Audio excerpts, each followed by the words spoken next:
আসসালামু আলাইকুম, ওয়েলকাম সবাইকে। আজকে আমি দেখাবো কিভাবে আমরা যে কোনো মাদারবোর্ডের বায়োস আপডেট করতে পারি। আমি টিউটোরিয়ালে এমএসআই মাদারবোর্ড ইউজ করেছি। একই নিয়ম সব মাদারবোর্ডের ক্ষেত্রে প্রযোজ্য হবে। মাদারবোর্ডের বায়োস আপডেট করার জন্য আমি সর্বপ্রথমে একটি পেন ড্রাইভ নিব। পেন ড্রাইভটাকে বুটেবল করে নিব। বুটেবল করার জন্য কম্পিউটারে একটি পেন ড্রাইভ ইনসার্ট করালাম। তারপর মাই কম্পিউটার থেকে পেন ড্রাইভটি সিলেক্ট করব। সিলেক্ট করে ফরম্যাট অপশানে যাব। এখানে ফরম্যাট করার জন্য অপশন থেকে এনটিএফএস সিলেক্ট করব। এনটিএফএস সিলেক্ট করছি, করে স্টার্ট বাটনে ক্লিক করব।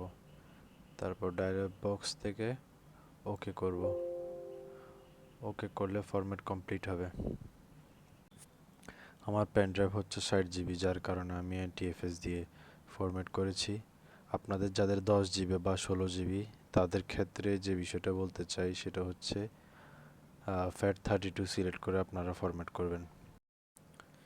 FAT32 সিলেক্ট করে যদি ফরম্যাট করা না হয়, পরবর্তীতে আমাদের সিস্টেম বায়োস আপডেটের সময় পেন ড্রাইভটা ডিটেক্ট করতে সমস্যা হয়। তো এরপর আমরা ইন্টারনেট থেকে আমাদের বায়োস ফাইলটা ডাউনলোড করে নিব। আমি আমার মাদারবোর্ডের মডেলটা লিখেছি।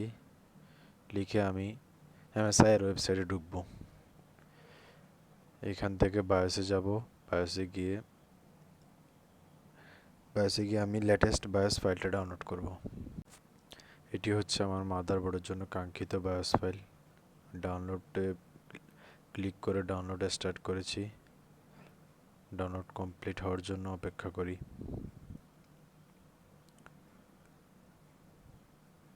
কমপ্লিট হয়ে গেছে ডাউনলোড। এখন আমি ফোল্ডারে ঢুকবো ডাউনলোড হওয়া। সেখান থেকে ফাইলটা আনজিপ করে নিব।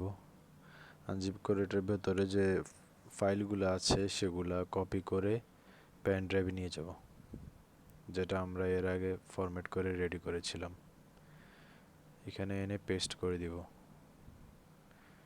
পেন ড্রাইভে এনে পেস্ট করে দেওয়ার পরে ফাইলগুলো কিন্তু কোনো সাব ফোল্ডারে রাখা যাবে না, অর্থাৎ অন্য কোনো ফোল্ডার ক্রিয়েট করে সেই ফোল্ডারের ভেতর রাখা যাবে না। ফাইলগুলো অবশ্যই পেন ড্রাইভের রুট ফোল্ডারে রাখতে হবে, অর্থাৎ এখানে কোনো সাব ফোল্ডার থাকবে না। তো আমি এখন সাব ফোল্ডারটা কেটে দিচ্ছি। আমরা রুট ফোল্ডারে রেখে সাব ফোল্ডারটা কেটে দিলাম। এখন আমরা পেন ড্রাইভে ঢুকা মাত্রই ফাইলগুলো দেখতে পাচ্ছি। এখন পেন ড্রাইভ সিলেক্ট করে অপশানে যাব। অপশানে গিয়ে ইজেক্ট করে দিব পেন ড্রাইভ। ইজেক্ট না করলে অনেক টাইম বায়োস আপডেট করার সময় পেন ড্রাইভটা ডিটেক্ট হয় না। এখন আমি আমার কম্পিউটারটা রিস্টার্ট করব। কম্পিউটার পুনরায় চালু হওয়ার আগে মনিটরে আলো দেখার সাথে সাথেই আমরা কিবোর্ড থেকে ডিলিট বাটনটা চাপতে থাকবো, যতক্ষণ না পর্যন্ত আমাদেরকে বুট মেনুতে নিয়ে যাবে। অনেকক্ষণ চাপার পরে দেখব যে আমাদেরকে বুট মেনুতে নিয়ে গেছে। সেখান থেকে আমরা এম ফ্ল্যাশ নামে একটি অপশন দেখব, এম ফ্ল্যাশ। সেখানে ক্লিক করব। ক্লিক করলে আমাদেরকে একটি পপ আপ উইন্ডো দেখাবে। পপ আপ উইন্ডোতে আমাদের কাছে পারমিশন চাবে যে ফ্ল্যাশ মোডে ঢুকবো কিনা। আমরা সেখান থেকে ইয়েস করব। ইয়েস করার পর আমাকে নতুন একটি উইন্ডোতে নিয়ে যাচ্ছে। এখানে আমি আমার সানডিস্ক পেন ড্রাইভটা দেখতে পাচ্ছি।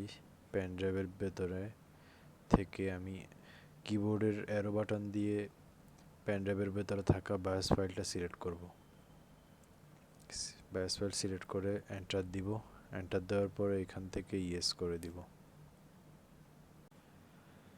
ইয়েস করার পরে আমাকে নতুন একটি বায়োস ইজ আপডেটিং নামে উইন্ডোজে নিয়ে গেছে। এখানে কিছুক্ষণ অপেক্ষা করতে হবে আমাদেরকে। নিচের স্ট্যাটাস বারটা 100% হওয়া পর্যন্ত অপেক্ষা করতে হবে। এখানে কিছু সময় লাগবে, তাই আমি ভিডিওটা কিছুটা কাট করে দিয়েছি। 100% হওয়ার পরে আমাদের কম্পিউটার পুনরায় রিস্টার্ট হবে। রিস্টার্ট হওয়া পর্যন্ত আমাদেরকে অপেক্ষা করতে হবে ধৈর্য ধরে। এবং এভাবেই আমরা যে কোনো মাদারবোর্ডের বায়োস আপডেট করে নিতে পারি। থ্যাঙ্কস।